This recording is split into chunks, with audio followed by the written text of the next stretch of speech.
জাতীয় বিশ্ববিদ্যালয় 2024-25 শিক্ষাবর্ষে নতুন সিলেবাস তৈরি করেছে। এই নতুন সিলেবাস অনুযায়ী বিজনেস কমিউনিকেশন এটা তোমাদের ফার্স্ট ইয়ারে অন্তর্ভুক্ত করেছে। তুমি এখন কি করবে? বিগত সালের প্রশ্ন পড়বে যেটা সেকেন্ড ইয়ারে ছিল, নাকি নতুন সিলেবাস ঘাটাঘাটি করে প্রশ্নগুলো দাগিয়ে দাগিয়ে পড়বে? বিগত সালে ক বিভাগ, খ বিভাগ এবং গ বিভাগ এই তিনটা বিভাগে আলাদা আলাদা করে প্রশ্ন আসতো। তোমাদের নতুন এই আপডেটকৃত সিলেবাসে কিভাবে প্রশ্ন আসবে, প্রশ্নের প্যাটার্নটা কেমন হবে, এই সব বিষয় নিয়ে যদি চিন্তা করো, চিন্তার আর কোনো কারণ নেই। আমি তন্ময় ইসলাম চলে এসেছি তোমাদের মাঝে। আজকে আপডেটকৃত সিলেবাস এবং প্রথম সিলেবাসটা একটু বিশ্লেষণ করে দেখাই দেবো, এবং তোমাদের যে নতুন প্রশ্নের প্যাটার্নটা কেমন হবে এবং পুরাতন প্রশ্নের প্যাটার্ন কেমন ছিল এটাও দেখিয়ে দেবো। তারপরে বিজনেস কমিউনিকেশনের এমন একটা সাজেশন দেবো যেটা ফলো করলে তুমি 100 A+ তোমার নিশ্চিত হবেই হবে, আমি গ্যারান্টি দিয়ে বলতে পারি। এর আগে সেকেন্ড ইয়ারের বিজনেস কমিউনিকেশনে আমি যে সাজেশনটা দিয়েছিলাম সেখানে প্রায় 80% প্লাস প্রশ্ন কমন এসেছে। তো আশা করি তুমি যদি আমার এই সাজেশনটা ফলো করো তুমিও 80% প্রশ্ন কমন পাবে।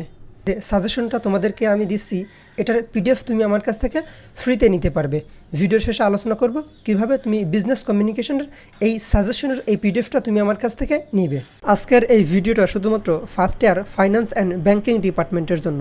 আর হ্যাঁ, ফাইন্যান্স অ্যান্ড ব্যাংকিং ডিপার্টমেন্টের সাজেশন ভিডিও পেতে এখনই সাবস্ক্রাইব করো আমার তন্ময় EDU ইউটিউব চ্যানেল, এবং জাতীয় বিশ্ববিদ্যালয়ের গুরুত্বপূর্ণ তথ্য, নিয়মিত নোটিশ এবং পরীক্ষা সম্পর্কে আপডেট পেতে যুক্ত থাকো আমার ফেসবুক পেজ এবং ফেসবুক গ্রুপের সাথে, লিঙ্ক ডেসক্রিপশন বক্সে। আর তুমি যদি BBA অন্য ডিপার্টমেন্টের স্টুডেন্ট হয়ে থাকো তাহলে তোমার সাজেশনও আমি ইউটিউবে আপলোড করেছি। ভিজিট করো আমার তন্ময় EDU ইউটিউব চ্যানেল এবং ফেসবুক পেজ এবং ফেসবুক গ্রুপে। তাহলে চলো ধারাবাহিকভাবে টপিকগুলো নিয়ে আলোচনা করি। জাতীয় বিশ্ববিদ্যালয় 2024-25 শিক্ষাবর্ষে নতুন যে সিলেবাস তৈরি করেছে সেই সিলেবাস অনুযায়ী তোমাদেরকে আজকে সাজেশনটা দেব। এখানে দেখো, এটা নতুন সিলেবাস অনুযায়ী এখানে বিজনেস কমিউনিকেশনে মোট 9টা অধ্যায় আছে। এই যে রিপোর্ট রাইটিং এই পর্যন্ত মোট 9টা অধ্যায়। আর প্রথম সিলেবাসটা তোমাদেরকে যদি দেখাই, এটা বিজনেস কমিউনিকেশনের প্রথম সিলেবাস। এটা 2013-14 সালে জাতীয় বিশ্ববিদ্যালয় তৈরি করেছিল। এখানে মাত্র 6টা অধ্যায় আছে। তার মানে নতুন সিলেবাস এবং প্রথম সিলেবাস অনেক পার্থক্য। এখানে নতুন সিলেবাসে নতুন কিছু টপিক যুক্ত হয়েছে। এবার আসি প্রশ্নের প্যাটার্ন নিয়ে। এখানে দেখো, এটা স্যাম্পল কোশ্চেন, এটা জাতীয় বিশ্ববিদ্যালয়ের তার ওয়েবসাইটে আপলোড করেছে। এখানে দেখো যে এটা যে এখানে বলছে যে কোনো 8টি প্রশ্নের উত্তর দিতে হবে। এখানে মোট 12 সেট প্রশ্ন আছে। এই যে এই 12 সেট প্রশ্ন আছে। এই 12 সেট প্রশ্ন থেকে যে কোনো 8 সেট প্রশ্ন কিংবা 8টি প্রশ্নের অ্যান্সার তোমাকে দিতে হবে। অর্থাৎ ধরো যে এই 7 নম্বর ক লিখতে হবে, খ লিখতে হবে এবং গ লিখতে হবে। তারপরে যদি এইটা মিলে একটা প্রশ্ন হবে। কেউ যদি এখানে 7-এর ক লিখে 6-এর খ লিখে এভাবে লিখলে হবে না। তুমি যেটা লিখবে সেটা পরিপূর্ণভাবে লিখতে হবে। এভাবে তোমার 8 সেট প্রশ্ন গণনা হবে। আর প্রথম যে সিলেবাসটা তোমাদেরকে ছিল সেই প্রথম সিলেবাসে দেখো, এটা 2024 সালের একটা প্রশ্ন। এটা তোমাদের সেকেন্ড ইয়ারে থাকতে এই বিজনেস কমিউনিকেশনের এইটা এসেছিলো। প্রথম সিলেবাস অনুযায়ী এখানে 3টা পার্টে ভাগ ছিল। প্রথমে ছিল পার্ট এ। পার্ট এতে 1 নম্বরে মোট 12টা প্রশ্ন আসতো। 12টা প্রশ্নের ভিতরে যে কোনো 10টা লিখতে হতো। তারপরে ছিল পার্ট বি। পার্ট বিতে এখানেও মোট 8টা প্রশ্ন ছিল। 8টা থেকে যে কোনো 5টা লিখতে হতো। আর পার্ট সিতে এখানে মোট 8 সেট প্রশ্ন ছিল। এই 8 সেট প্রশ্ন থেকে যে কোনো 5 সেট প্রশ্ন তোমাদের লিখতে হতো। কিন্তু নতুন সিলেবাসে দেখো যে এখানে মোট 12 সেট প্রশ্ন দেবে। এই 12 সেট থেকে যে কোনো 8 সেট তোমাকে লিখতে হবে। যে তুমি 1-এর ক খ গ লিখলে এটা একটা হলো, 2-এর ক খ লিখলে এটা 2টা হলো। তো বুঝতে পেরেছো যে নতুন প্রশ্নের প্যাটার্নটা কেমন হবে। এবার চলো বিজনেস কমিউনিকেশনের পূর্ণাঙ্গ সাজেশনে। Chapter 1, introduction to communication. এখানে দেখো, definition of communication, scope, process, steps, functions, importance and models of communication. এই লাইনটা সিলেবাসেরই অংশ। তোমাদেরকে যদি সিলেবাসটা দেখাই, এই যে দেখো, ইন্ট্রোডাকশন টু কমিউনিকেশন, এখানে definition of communication, scope, process, steps, functions, importance and models of communication. এই সিলেবাসের এই অংশটুকু আমি প্রতিটা অধ্যায়ের প্রথমে দিয়ে দিয়েছি যাতে তোমরা সিলেবাস সম্পর্কে একটু ভালো ধারণা নিতে পারো। এবার ইম্পর্টেন্ট প্রশ্নগুলো দেখো। এখানে 2 নম্বর, হোয়াট ইজ বিজনেস কমিউনিকেশন। তোমরা ফাইন্যান্স অ্যান্ড ব্যাংকিং ডিপার্টমেন্টের, তোমাদের বিজনেস কমিউনিকেশন এই প্রশ্নটা বেশি আসে। আর অন্যান্য ডিপার্টমেন্টে হোয়াট ইজ কমিউনিকেশন এটা আসে। তো এই দুইটা প্রশ্ন প্রায় সেম, সামান্য একটু পার্থক্য। এখানে বিজনেস রিলেটেড কমিউনিকেশনগুলো একটু সংজ্ঞা দিতে হয়। এবার আসি তুমি কীভাবে বুঝবে আমার কোন কোন প্রশ্নগুলো ইম্পর্টেন্ট। তুমি দেখো আমি প্রশ্নের শেষে স্টার চিহ্ন দিয়েছি, তো যেটা শেষে লাল 3 স্টার সেটা মোস্ট ইম্পর্টেন্ট, যেটা 2 স্টার সেটা 3 স্টার থেকে কম গুরুত্বপূর্ণ, যেটা 1 স্টার সেটা আরও কম গুরুত্বপূর্ণ, আর যেটা শেষে কোনো স্টার চিহ্ন দেওয়া নেই সেটা পড়া লাগবে না। এবার আসি তুমি কীভাবে আইডেন্টিফাই করবে যে আমি যে সাজেশনগুলো দিচ্ছি সেগুলো আসলে গুরুত্বপূর্ণ। তুমি দেখো যে তোমাদের যে নতুন সিলেবাস এসেছে, এই নতুন সিলেবাসের এই টপিকগুলো বিগত কোন কোন সালে এসেছে। তোমাদের বিজনেস কমিউনিকেশন এই সাবজেক্ট কিন্তু ফার্স্ট ইয়ারে ছিল না, এটা সেকেন্ড ইয়ারে ছিল। তো সেকেন্ড ইয়ার থেকে এটা ফার্স্ট ইয়ারে নিয়ে আসছে জাতীয় বিশ্ববিদ্যালয় নতুন সিলেবাস অনুযায়ী। তো এই সিলেবাসের এই টপিকগুলো বিগত সেকেন্ড ইয়ারে থাকতে যেই প্রশ্নগুলো এসেছে সেগুলো তোমাদের জন্য মোস্ট ইম্পর্ট্যান্ট। তো এখানে 2 নম্বরটা হোয়াট ইজ বিজনেস কমিউনিকেশন, এটা দেখো 2015-তে এসেছে এবং 20 এসেছে, এবং এই প্রশ্নটা ডেফিনেশন অফ কমিউনিকেশন এটা তোমাদের এসেছে। তারপরে এই যে স্কোপ, এখানে দেখো যে describe the scope of communication কিংবা বিজনেস কমিউনিকেশন, এটা দেখো 2018 সালে এসেছে, 21 সালে এসেছে, 22 সালে এসেছে। তার মানে এই প্রশ্নটা তোমাদের জন্য মোস্ট ইম্পর্ট্যান্ট। তারপরে আছে প্রসেস যদি তোমাদেরকে দেখাই, এখানে প্রসেসটা একটু ফাইন করে দেখাই। দেখো এই যে এটা narrate the communication process with line picture কিংবা হোয়াট ইজ কমিউনিকেশন প্রসেস, এটা না আসার সম্ভাবনাই বেশি, এটা যেহেতু বিগত কোনো সালে আসেনি। তারপরেও এটা আমি সেকেন্ড 1 স্টার দিয়েছি, এটা পড়তে পারো। আর এখানে প্রসেসের যে ইয়েগুলো আছে, এই যে হোয়াট ইজ সেটা যে narrate the communication process with line picture, এটা তোমাদের জন্য মোস্ট ইম্পর্টেন্ট। তারপরে আছে how management is related with communication, how management is related with communication. তারপরে আছে communication help to increase the effective management, এইটা। তারপরে নিচেই এই অধ্যায়ে তোমাদের বেশি একটা গুরুত্বপূর্ণ প্রশ্ন নেই, যেগুলো দিয়েছে এগুলো পড়লেই মোটামুটি হয়ে যাবে। তো এখানে দেখো 1টা 2টো 3টে 4টে 5টা 6টা, একটা 7টা, একটা 8টা। এখানে দেখো যে ইন্টারনাল কমিউনিকেশন, এই ইন্টারনাল কমিউনিকেশন তোমাদের এই নতুন সিলেবাসে নাই, তো এটা তোমাদের পড়া লাগবে না। তারপরে chapter 2 classification and method of communication, এই অধ্যায়ে দেখো আমি সিলেবাসের এই অংশটুকু এখানে দিয়ে দিয়েছি।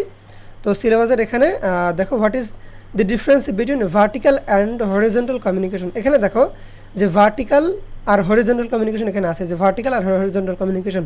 এই ভার্টিক্যাল আর হরিজন্টাল কমিউনিকেশন তুমি যদি পড়ো তাহলে ভার্টিক্যাল হরিজন্টাল কমিউনিকেশন সম্পর্কে জানতে পারবে। এখানে ভার্টিক্যাল কমিউনিকেশন কিংবা হরিজন্টাল কমিউনিকেশন কি এটা পড়া লাগবে না। তারপরে 7 নম্বর ডিসকাস দি অ্যাডভান্টেজ আর ইম্পর্টেন্স অফ আপওয়ার্ড কমিউনিকেশন, এখানে দেখো তোমাদের কিন্তু আপওয়ার্ড কমিউনিকেশনটা আছে, এই যে আপওয়ার্ড অ্যান্ড ডাউনওয়ার্ড কমিউনিকেশন, এই যে। তো এখানে আপওয়ার্ড ডাউনওয়ার্ড কমিউনিকেশনের যে ইম্পর্টেন্ট প্রশ্নগুলো আছে সেগুলো আমি এখানে দিয়ে দিয়েছি। তারপরে 9 নম্বর এই যে write down the difference between upward communication and downward communication. তারপরে এই যে communication in the change of idea how, এটাও ইম্পর্টেন্ট। তারপরে 13 নম্বর what do you mean by mass communication, mass communication কিন্তু তোমাদের এখানে আছে, এই যে ম্যাস কমিউনিকেশন, তো এই ম্যাস কমিউনিকেশনটা তোমাদের জন্য ইম্পর্টেন্ট। তারপরে এখানে আরও 2টা আছে 22 এবং 23। তারপরে চ্যাপ্টার 3 দেখো মিডিয়া অফ কমিউনিকেশন, এখানে oral communication purpose merit limitation, তারপরে আছে রিটেন কমিউনিকেশন। তো হোয়াট ইজ ওরাল কমিউনিকেশন এটা পড়বে, এটা যেহেতু একবার এসেছে 2017 সালে। তারপরে discuss the characteristics of oral communication, এখানে এই 17 নম্বরটা তোমরা পড়বে, আমি এটা দিতে ভুলে গিয়েছি যেহেতু এখানে পারপাস ম্যারিট লিমিটেশন, তো এটা তোমাদের জন্য ইম্পর্টেন্ট, এটা পড়বে, এটা 2017 সালে এসেছিলো। তারপরে এখানে 3, 4, তারপরে আছে 5 নম্বর, তারপরে আছে 7 নম্বর। এটা দেখো যে advantage benefit merit of written communication, এই যে এখানে কিন্তু রিটেন কমিউনিকেশন আছে, তো এটা তোমাদের আসতে পারে। তারপরে এখানে নিচেই ওরাল কমিউনিকেশন, তারপরে আছে visual communication, media of visual communication, এভাবে এখানে 16, 18, তারপরে 19, 20, 22, 23 এবং 26।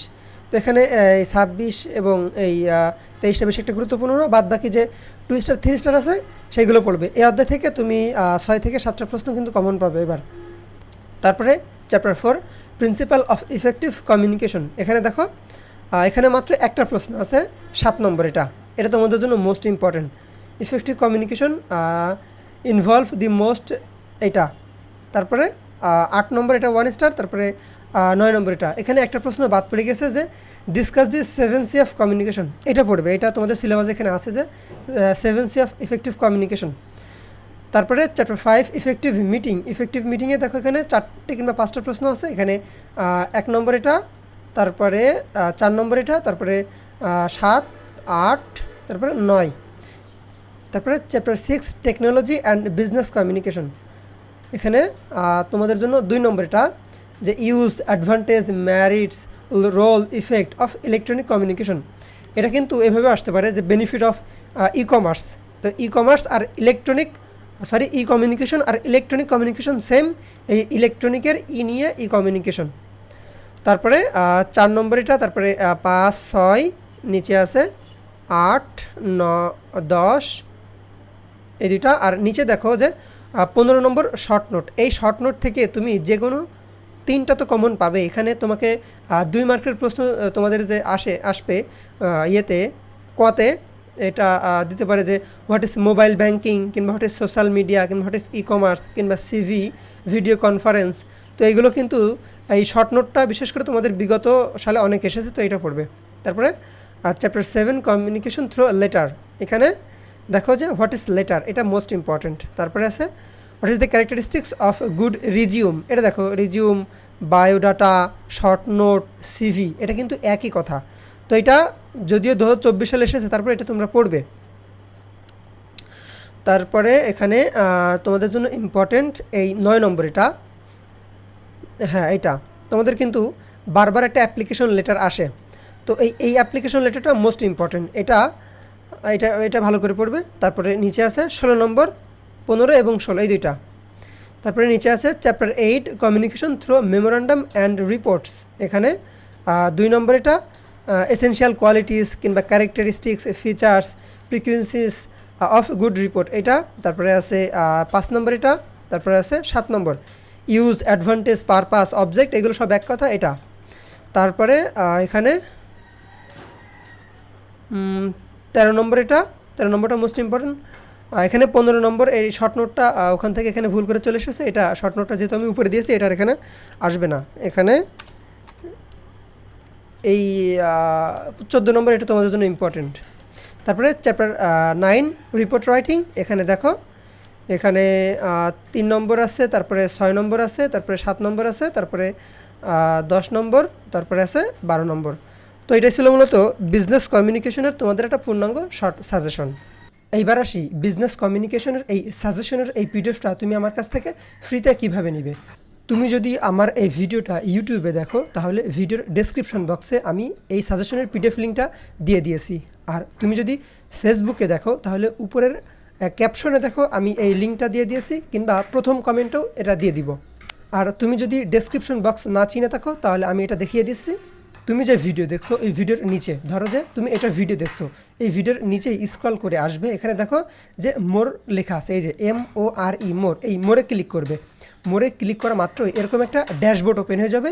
এই ড্যাশবোর্ডে এখানে দেখো যে পিডিএফ দিয়ে একটা লিঙ্ক দেওয়া রয়েছে driveGoogle.com। তো এখানে লেখা থাকবে যে বিজনেস কমিউনিকেশন, তারপরে এরকম একটা লিঙ্ক দেওয়া থাকবে, এই লিঙ্কে ক্লিক করবে। এই লিঙ্কে ক্লিক করা মাত্রই তোমার যে সাজেশনটা আমি এখন দিচ্ছি, এটা বিজনেস কমিউনিকেশনেরই সাজেশন, এটা আমি সেকেন্ড ইয়ারে দিয়েছিলাম। তো এরকম একটা সাজেশনের পিডিএফ ওখানে ওপেন হয়ে যাবে। এবার এখানে যে ডাউনলোড যে চিহ্ন রয়েছে, এই চিহ্নে ক্লিক করা মাত্রই এটা ডাউনলোড হয়ে যাবে। দেখো যে আমি যদি এখানে ক্লিক করি, একটু ওয়েট করো, এই যে ডাউনলোড হয়ে গিয়েছে। তো এই যে আমি যদি এখানে ক্লিক করি, আমার সরাসরি ফাইলে নিয়ে চলে গেছে, এই যে এটা আমার ডাউনলোড হয়ে গিয়েছে। তো ধৈর্য সহকারে আমার সাথে এতক্ষণ ক্লাস করার জন্য ধন্যবাদ। আল্লাহ হাফেজ।